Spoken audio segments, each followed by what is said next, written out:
नमस्कार मित्रों, मैं हूं डॉक्टर तेज प्रताप। और आज हम लोग डिस्कस करेंगे यहाँ पे एक बहुत ही साधारण बीमारी जिसे कोलिक कहते हैं या कोलाइटिस कहते हैं या कोलिक पेन कहते हैं। वैसे ये जनरली अगर इसको symptom of pain in abdominal region is recognised by colic, it is important disease of horses. साधारणतः इसे ज़्यादातर मोटे तौर पे बात करें तो इसको घोड़ों की बीमारी कहा जाता है। लेकिन ऐसा नहीं है कि यह सिर्फ घोड़े की बीमारी है, यह गाय, भैंस, बकरी आदि में भी ये देखने को मिलती है। तो इसका क्लासिफिकेशन अगर मोटे मोटे तौर पे दो तरीके से हम लोग करते हैं। एक कोलिक में करते हैं तो उसमें एक ट्रू कोलिक होता है और एक फॉल्स कोलिक होता है। ट्रू कोलिक में क्या है कि जैसे स्पास्मोडिक हो गया, इम्पैक्टिव हो गया और आपका फ्लैटुलेंट हो गया, ये तीनों तरह के उसमें आते हैं।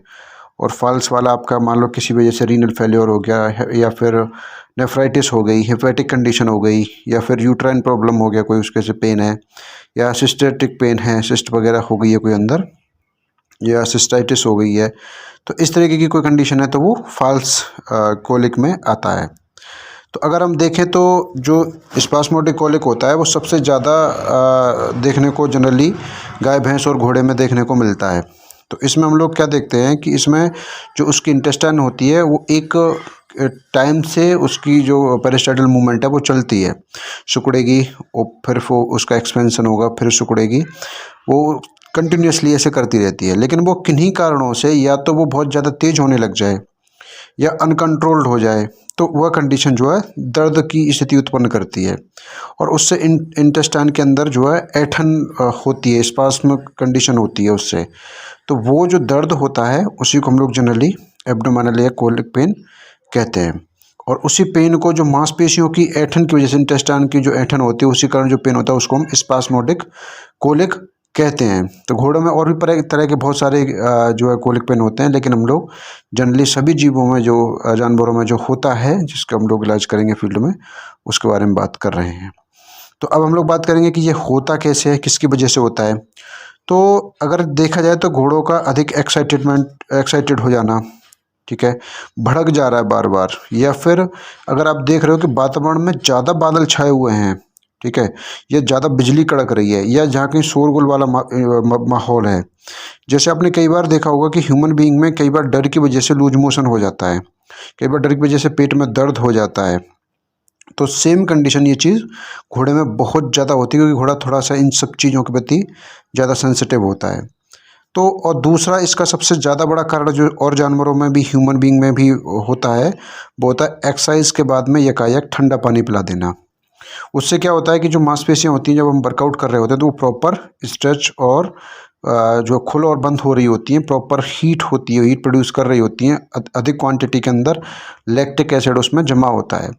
और जब लैक्टिक एसिड उसमें जमा होता है और जैसे हम पानी पीते हैं तो पानी के अंदर ऑक्सीजन होती है सफिशिएंट क्वांटिटी में, तो ऑक्सीजन और वो लैक्टिक एसिड बाइंड करके वहाँ पे और वो पेन कॉज करता है। यही वजह होती है कि जब सिरिंज के अंदर हम इंजेक्शन लगाते हैं तो उसके अंदर एयर भर के अगर आप इंट्रामस्कुलरली लगाओगे तो वो एयर जो है ऑक्सीजन मसल्स के साथ रिएक्ट करके वहाँ पे गांठ बना देती है। ये अलग से एक नॉलेज साथ में इसके ऐड कर दिया। अगर पेट में हाई बर्म लोड हो गया है, ज़्यादा पैरासाइट्स बढ़ गए हैं उसकी वजह से भी हो जाएगा। अगर हाईली बैक्टीरियल या वायरल इन्फेक्शन हो रखा है उसकी वजह से भी हो जाएगा। और जो ज़्यादातर जो भैंसों में होता है और गायों में होता है वो होता है घटिया क्वालिटी का चारा देने से, सड़ा हुआ, गला हुआ या फिर बहुत दिन का रखा हुआ साइलेज खिला दिया, उसकी वजह से भी हो जाता है। कई बार पशुओं में पायका हो जाता है तो मिट्टी, कंकड़, पत्थर, सीमेंट, बाल, ऐसी चीज़ें वो कई बार इनटेक कर लेता है अंदर, उसकी वजह से भी कई बार कोलिक पेन देखने को मिल जाता है। ये चीज़ कुत्तों में भी होती है। कुत्ता कई बार जब किसी छोटी बोतल का ढक्कन या बॉल छोटी या कुछ खा लेता है तो वो अंदर जाके पेन कॉज कर देती है। तो अब जैसे हॉर्स है, हॉर्स को कहीं रेस वेस के लिए तैयारी करा रहे हो आप तो उसमें हो जाएगा। डॉग को अब ज़्यादा दौड़ा रहे हो, ज़्यादा भगा रहे हो, किसी रेस की तैयारी करा रहे हो या किसी डॉग शो की तैयारी करा रहे हो तो उसके वजह से ये हो सकता है। अगर हम इसके सिम्टम्स की बात करें तो आप एक चीज़ बहुत आराम से इसको पहचान सकते हो कि कम समय में थोड़ी देर के लिए होगा, फिर ठीक हो जाएगा, फिर होगा, फिर ठीक हो जाएगा, ऐसी सिचुएशन होती है। तो जब होता है तो पशु एकदम से ज़मीन पर लेट जाएगा, ऊपर पैर कर लेगा, साइड में पैर कर लेगा, लंबे पैर करके और पैरों को चलाएगा। सेम डॉग करता है और हॉर्स तो बहुत ज़्यादा स्थिति में करता है। जैसे दर्द बंद होगा जानवर नॉर्मली बैठ जाएगा या फिर खड़ा हो जाएगा। अब क्या होता है कि जब पेन होता है तो आप देखोगे पशु एकदम असहाय फील करेगा, पेट में लात मारेगा, पेट की तरफ बार बार मुड़ के देखेगा। और अब देखोगे कि उस जगह पे कई बार भैंसें गाय बालों की जगह से मुंह से नोचती भी हैं, ये चीज़ भी देखने को मिलती है। अभी इन्हीं सर्दियों में एक भैंस में मैंने सीवियर कोलिक पेन था, तो वहाँ पे एक लोकल वेट से उन्होंने इलाज कराया था, लेकिन वो रिकवर नहीं हुई थी। फिर बाद में हमने उसका 2 दिन इलाज किया था तो रिकवर कर गई थी। पेट दर्द का जैसे दौरा बंद होगा तो घोड़ा क्या करता है कि अपने शरीर को, एक कुत्ता और घोड़ा दोनों अपने शरीर को ज़ोर से हिलाएंगे, देखना आप इस चीज़ को, और ज़ोर से हिलाने के बाद में एकदम नॉर्मल कंडीशन में आ जाएंगे। लेकिन जैसे ही पेट का दर्द होगा फिर दोबारा से, जैसे मैंने भी बताया, दोबारा से तुरंत वो लेट जाएगा। जो इंटेस्टाइन होती है, अगर आप चाहो इसको सुनने की तो कोशिश करना कि जब आप घोड़े को या डॉग में कभी अगर कोलिक पेन हो रहा हो या फिर उसमें एब्डोमिनल पेन कभी की कोई सिचुएशन हो रही है, तो आप क्या करोगे कि स्टेथोस्कोप कानों में लगा करके और उसके एब्डोमिनल रीजन पे लगा के सुनना। तो जो इंटेस्टाइनों की जो मूवमेंट बढ़ी हुई है उसके कारण जो इंटेस्टाइनल फ्लूइड है उसकी साउंड को आप इजीली सुन सकते हैं और आपको डायग्नोस करना बहुत आसान हो जाएगा। तुम आराम से उस चीज़ को अपने कानों से सुन सकते हो। इससे एक चीज़ और क्या होती है कि डॉग्स में और हॉर्सेस में पसीना पैचेस में आता है, कहीं आ जाएगा कहीं नहीं आएगा, कहीं आ जाएगा कहीं नहीं आएगा, ऐसी स्थिति होगी।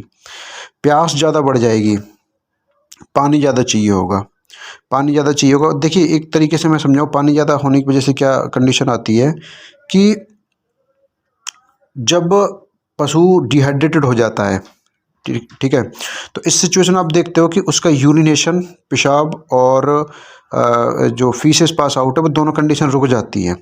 तो जो हॉर्सेस होते हैं और जो डॉग होते हैं और जो गाय भैंस होती हैं, सब में सेम सिचुएशन होती है कि जब पेशाब बंद हो जाएगा तो, या ह्यूमन बीइंग में भी कॉलेरा के केसेस में सेम चीज़ होती है, जब पेशाब बंद हो जाएगा तो बॉडी में कहीं ना कहीं पानी की कमी है और उस पानी की कमी को पूर्ति करने के लिए शरीर क्या करता है कि ब्लड में से पानी को ले लेता है। लेकिन ब्लड में से भी पानी लेने के बाद जब शरीर में पानी की पूर्ति नहीं होती है तो बॉडी जो एक्सेसिव लॉस हो रहा होता है स्वेटिंग के रूप में, यूरिनेशन के रूप में पानी, तो उसको शरीर रोक लेता है और उसको शरीर से बाहर नहीं जाने देता, ताकि क्योंकि ऑलरेडी इंटेस्टाइन उसके फीसेस में से, जो उसका स्टूल है, जो उसका गोबर है, उसमें से इतना पानी ऑलरेडी एब्जॉर्ब कर चुकी होती है कि वो वहीं की वहीं इंटेस्टाइन से चिपका हुआ होता है उस वक्त पे। तो इस जगह पे जो गलती करते हैं, वो सबसे बड़ी गलती क्या होती है कि जा करके देखते हैं कि यूरिनेशन नहीं कर रहा है, तुरंत जाके फ्रूसिनामाइड, रेडिमा, लेसिक्स इंजेक्शन वगैरह लगा दिया। उसकी बॉडी ऑलरेडी डिहाइड्रेटेड थी, रेडिमा और लेसिक्स लगने के बाद में वो और ज़्यादा डीप सिचुएशन में चला जाता है। फिर वो पेशाब कर दे हो सकता है थोड़ी बहुत, लेकिन कोलिक से निकलना फिर बहुत मुश्किल हो जाता है। तो सबसे पहले कभी भी अगर पेशाब बंद होता है घोड़े का या फिर गाय भैंस का या डॉग का और वो वैसे साइन शो कर रहा है, तो कभी लेसिक्स और रेडिमा से पेशाब उतारने की कोशिश ना करें। इसका यूज़ कहाँ होता है इंजेक्शन का, मैं अलग से एक वीडियो बनाऊंगा और उसमें इसकी पूरी जानकारी मैं आप लोगों को दे दूंगा। उसके बाद में फिर आप इसके बारे में समझ सकते हैं। तो ये साधारण सिम्टम थे इसके और वो था। अब हम लोग ट्रीटमेंट की बात करते हैं। देखिए लार्ज एनिमल में अगर आप देखोगे इसको तो एनाल्जेसिक इंजेक्शन में सबसे ज़्यादा जो मैं प्रेफर करता हूँ वो होता है मैग्लोडाइन इंजेक्शन। आप उसको 30 से 60 ml तक इंट्रावीनियसली दे सकते हैं। घोड़े में 40-45 ml इंजेक्शन हमने मैग्लोडाइन दिया है जब हम यूनिवर्सिटी में थे। और उसके बाद में कैमल है या फिर और जीव हैं, गाय भैंस है, 20 से 25 ml, मिनिमम 20 ml से 25-30 ml से नीचे कभी भी मैग्लोडाइन IV नहीं देना चाहिए, क्योंकि उसका इफ़ेक्ट बहुत कम आता है। दूसरी चीज़ आपको क्या करना है कि आपको उसके लिए एट्रोपाइन सल्फेट भी देना है आपको। उसको एट्रोपाइन सल्फेट वैसे 15 से 30 mg अकॉर्डिंग भी आप इसको यूज़ करा सकते हैं। सेडेटिव इसलिए ताकि ये सो जाए, एनिमल नींद में आ जाएगा तो वो सो जाएगा, तो उसको इजीली डाइजेशन उसका हो जाएगा। अगली चीज़ की आपको क्या करनी है कि अगले चीज़ में आपको उसको फ्लूइड देना, सफिशिएंट क्वांटिटी में फ्लूइड दीजिए।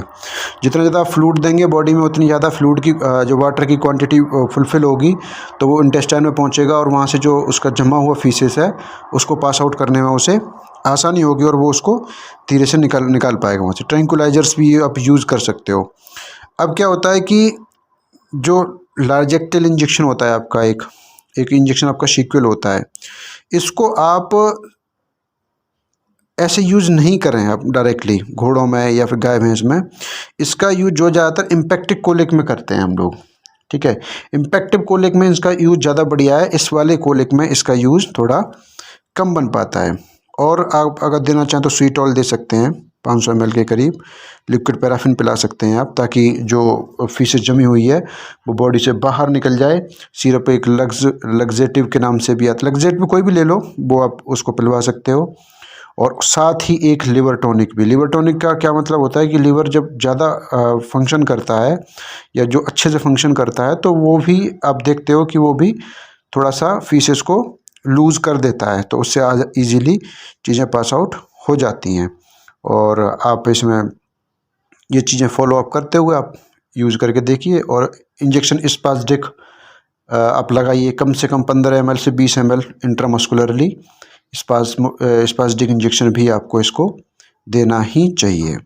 तो ये था आपका कोलिक पेन या कोलाइटिस, जो जनरली एनिमल्स में पाया जाता है। अगर आपको हमारा ये ऑडियो लेक्चर अच्छा लगा हो तो चैनल को सब्सक्राइब करें, लाइक करें, शेयर करें। Thank you.